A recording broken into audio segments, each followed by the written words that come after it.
नमस्कार। सबसे पहले आपके जहन में यह सवाल उठ रहा होगा कि मैं YouTube पर क्यों आया। और आजकल ये प्रचलन में भी है कि जब भी कोई YouTube चैनल खोलता है, YouTube पर सोशल मीडिया प्लेटफॉर्म पर आता है, तो वो पहले यही बताता है कि उसको YouTube पर या सोशल मीडिया पर आने की जरूरत क्यों पड़ी। तो इससे पहले कि मैं कोई और बात करूं, ये साफ कर देना चाहता हूं कि न्यूज 24 के साथ मेरा जो रिश्ता है वो वैसे ही बना रहेगा। न्यूज 24 पर जिन भी कार्यक्रमों में मैं जैसे भी आता रहूंगा, वैसे आगे भी आता रहूंगा। अब सवाल फिर उठता है कि फिर तब YouTube पे आने की जरूरत क्यों पड़ी। तो इसकी 2-3 वजहें हैं। बहुत कम समय में मैं आपको कम शब्दों में बताने की कोशिश करता हूं। पहली बात तो यह है कि देश में अगले 8 महीने तक, 9 महीने तक लगातार चुनाव है। अभी 5 राज्यों में चुनाव हो रहे हैं और 5 राज्यों में इतनी तगड़ी टक्कर है। मैं कुछ राज्यों से लौट करके आया हूं। मैंने देखा कि मध्य प्रदेश में जो स्थिति कांग्रेस की है, वही राजस्थान में भारतीय जनता पार्टी की है। फर्क सिर्फ एक है कि मध्य प्रदेश में कमलनाथ विपक्ष का चेहरा है, भारतीय जनता पार्टी का राजस्थान में कोई चेहरा नहीं है।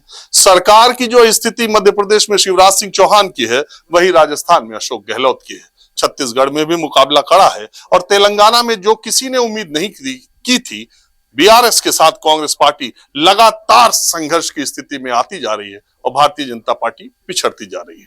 इसी तरह मिजोरम में भी कांग्रेस ने बहुत तगड़ी दस्तक दी है। उसकी वजह मणिपुर की घटनाओं के बाद मिजोरम में जो हालात हैं, उससे भी एनडीए को, खास करके बीजेपी के प्रति लोगों में एक गुस्सा है। तो देखने में यह आ रहा है कि 5 विधानसभा के चुनाव बहुत रोमांचक, बहुत तगड़े होने वाले हैं। तो मेरे बहुत सारे शुभचिंतकों ने, मेरे दोस्तों ने और मुझे भी ये महसूस होता था कि देश दिन भर में 24 घंटे में एक माहौल क्या है कि वीडियो शायद पूरे माहौल को बता पाने में कामयाब नहीं है। तो कुछ और कोशिश करनी चाहिए, कुछ और वीडियो डालने चाहिए। आपको पता है कि टीवी की अपनी बाध्यताएं हैं। एक कार्यक्रम कितने घंटे तक या कितनी बार चलाया जा सकता है। वैसे भी माहौल क्या बहुत बार चलता है। तो मैंने सोचा क्यों ना सोशल मीडिया प्लेटफॉर्म पर, YouTube पर माहौल क्या है कि दूसरे रंग लेकर हाजिर हुआ जाए। दूसरी सबसे बड़ी वजह यह है, पिछले महीने मैं मध्य प्रदेश के दौरे पर, चुनावी दौरे पर था और मुझे पता चला कि ओपीएस को लेकर, पुरानी पेंशन को लेकर सरकारी कर्मचारियों की एक बड़ी तादाद, शिक्षकों की एक बड़ी तादाद दिल्ली के रामलीला मैदान में आने वाली है।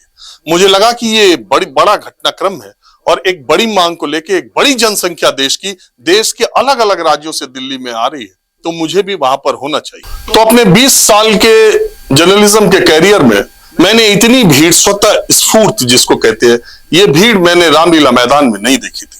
लेकिन मुझे इतना ही आश्चर्य देखकर हुआ कि मेरे चैनल के अलावा, मेरे और मेरे एक सहयोगी के अलावा देश के किसी भी टीवी चैनल का कोई रिपोर्टर मुझे वहां 3-4 घंटे नहीं दिखाई दिया।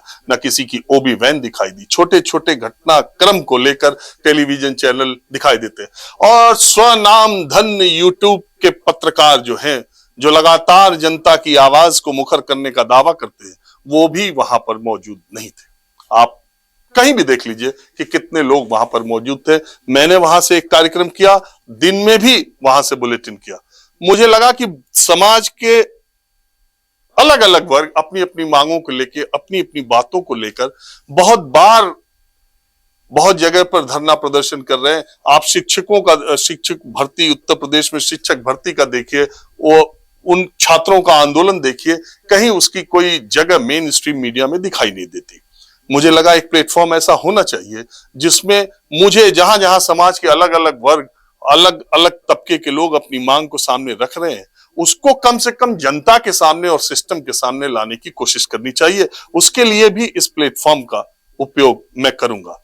और तीसरी जो सबसे महत्वपूर्ण बात है, आजकल जैसे पॉलिटिक्स है, वो ड्राइंग रूम पॉलिटिशियन जैसे कि नेता अब टीवी के प्रवक्ता ही पार्टियों के नेता बनते जा रहे हैं, वैसे ही जर्नलिज्म भी टेलीविजन न्यूज चैनल्स के एयर कंडीशनड न्यूज रूम तक सीमित हो गया।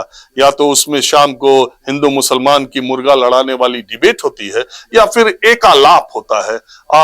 एंकर, पत्रकार स्टूडियो में बैठकर एक तरह की बात करता है और दूसरी तरफ सोशल मीडिया पर जो तमाम सरकार के बात या सरकार से सवाल पूछने वाले लोग हैं, वो अपने पीछे किताबों का रैक लगा के या घर के किसी कोने का एक फ्रेम बनाकर लगातार आधे घंटे तक मन की बात करते हैं। दोनों तरफ मन की बात है, जन की बात कहीं नहीं है। इसमें आप कहीं नहीं है, ना आपसे सवाल पूछा जा रहा है, ना आपके सवाल पूछा जा रहा है, ना आपसे बात की जा रही है, ना तो आपकी बात की जा रही है।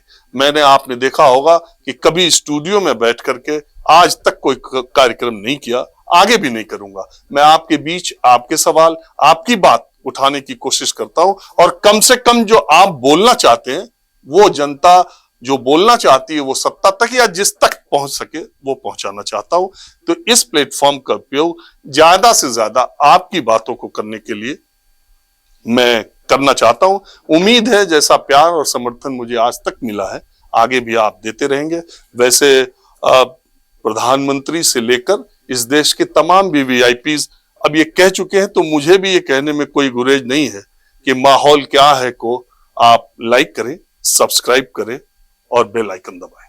नमस्कार।